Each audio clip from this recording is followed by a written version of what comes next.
It's Aloha Monday, 5 days to race day. Woo! And it's breakfast with Bob. Aloha Monday, everybody! Welcome to Kona Town. Kicking off our 10th anniversary of Breakfast with Bob. We are at beautiful Huggos on the Rocks. We're brought to you by HOKA One by Polar, UCAN, Velofix, Normatec, Active Canyon, Form Goggles, and Puman. Four Seasons Resort, Hualalai, where hopefully Heather will be with us on Sunday. Our guest, the one, the only. Give it up for Heather Jackson.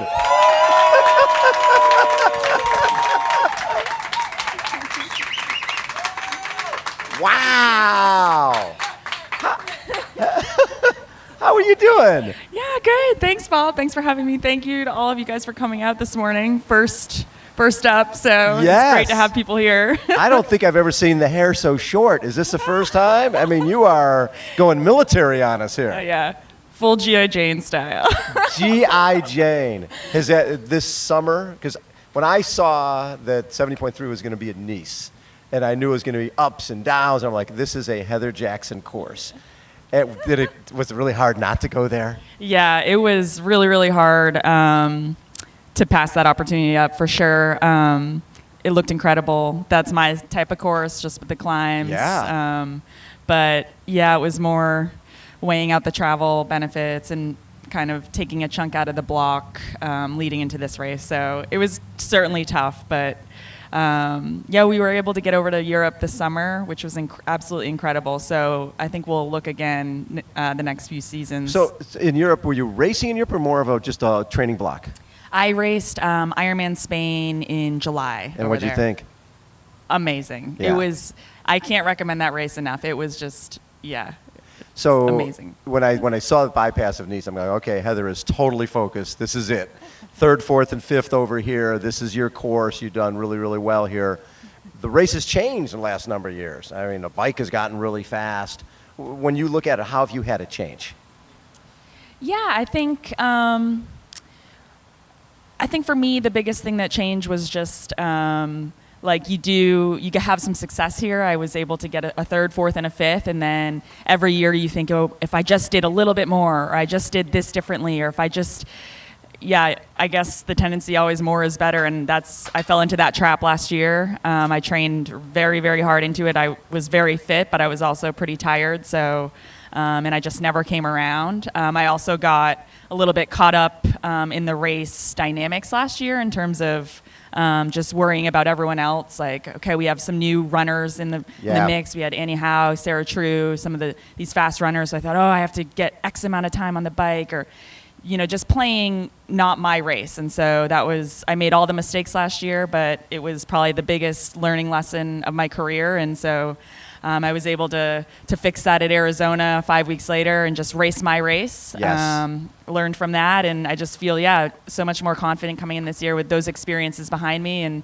knowing what works for me and sticking to my game plan. And when you look back at last year's race, obviously tactics have become a big part of this, because you'd had that a few years ago with Sarah Crowley and with Kaisa Sally, where you guys are battling. Who thinks you're going to be battling the last 3-4 miles of this race? But we're seeing more and more of that because the competition is so good. Do you train differently for that, where you're adding surges in your long runs? Yeah, definitely. I mean, it's, again, just coming here as fit and as ready as you can, and as ready as you can means being ready for those situations. And I had that amazing battle with Crowley a few years ago, and that was the first time that had happened for me. And since then, I've had a few more races like that. So every race for me is just another experience to learn from and build on. And so now I feel like, okay, I'm that much more prepared again, because I've had those. So I'm ready mentally. I think a lot of those, everyone's fit, everyone's at the peak shape here, but are you ready mentally to respond if someone... Yeah, if you're with someone, So. When you were in the race and you saw what Daniela Reeve did, right, and you see somebody going under 8.5 hours here, which it wasn't that long ago, people were trying to get under 9. Now people are going under 8.5 all of a sudden. It's mind-boggling what's happened on the women's side. The fields are better than ever before. It's not like you can just go and say, okay, I'm going to go do Ironman Barcelona, wherever you're going to go, and you're going to be the only one there. So it's getting harder and harder just to get here.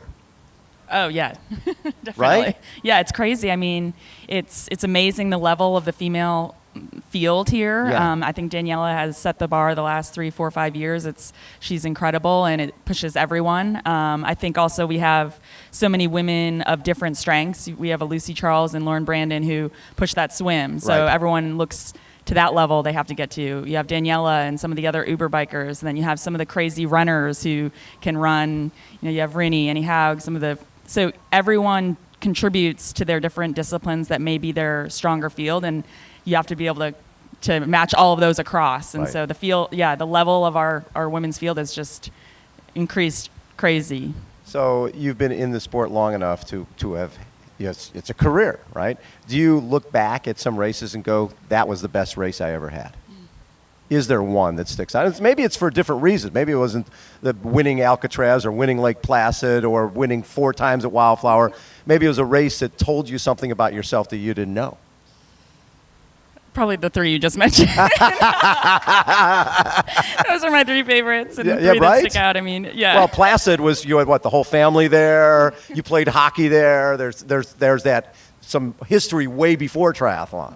Exactly. Yeah, Placid will always hold, and yeah, when I think back on triathlon, I'll think of Lake Placid and probably Wildflower. Those are my 2 just favorite, most fondest memories. Those 2 races, they mean the world to me. My family's always there, friends. Right. The atmosphere at Wildflower, the atmosphere at Placid, having played hockey there for 20 years. Those 2 will always hold probably the biggest place in my heart. Yeah. Now, is Mom still racing? They hop into some shorter ones now, Olympics and halves. They I haven't can done relate. Yeah, that's me. I'm a short guy. Nothing wrong with that. Yeah, No, not at But all. she still loves it. Yeah, they love it. Yep, they've been retired now like 3 years, and they're just literally like living life. It's amazing. They've checked out all of Oregon. They've moved out where Wattie and I are. They moved out. Oh my God. To Bend, Oregon. They have like hiked the entire state. Basically, they're sending pictures of where they're camping, and it's really awesome to see that they're just living life right now. The sport itself. You guys have built a business with Wattie Ink, way beyond, and you've got a group of folks who are age groupers, and you get to see how much the sport means to them. And I'm guessing when you have your tough days, when you're out training and you're thinking about, no, I've got to go figure out how to beat Daniela Reef, I got to figure out this and this, and then you've got your camps with your age group folks, and you get to see how much the sport means to them and how passionate they are about it. How does that play for you? I can't even, I feel like I have an advantage over other competitors just having the number of people that have supported Wattie and I from the beginning. Those are our age group teams, our elite team, our Wattie and Kid Squad. I mean, we have, just me as an athlete, I have all these people behind me all over the country and the world, and it means the world to us. They help build what has now become a clothing brand, but it was more just, this team of people that everyone wanted to have fun and train together and be, be part of a family. Yeah, exactly. So I can't thank them enough for all the support they give me literally daily after every training session, before and after races, and it doesn't even matter how the races go. I still have this family behind me, and it's meant the world to Wattie and I. So when you know this thing's coming up on Saturday, right? It's a race that sort of defines careers and defines the year. Do you think now, okay, I know what I'm going to feel like when I go to bed that night, or at 4 in the morning when I wake up knowing it's Ironman Day? Can you go there now? I mean, is that a feeling that you can relate to and understand that it's going to happen again? Oh man, I think. Yeah, you think you can, because now it's like, oh, okay, this will be my fifth Kona. I've been through this now. Yeah, this is my 5th run through of this. I have my training journals from, every year, but the last 4 years, and I look back like, okay, how did I feel this day? What did I do? And it's like you can't compare year to year because it's so different in terms of, I guess, the lead in, but then nothing changes in terms of the nerves. Like, I'm already nervous. Right.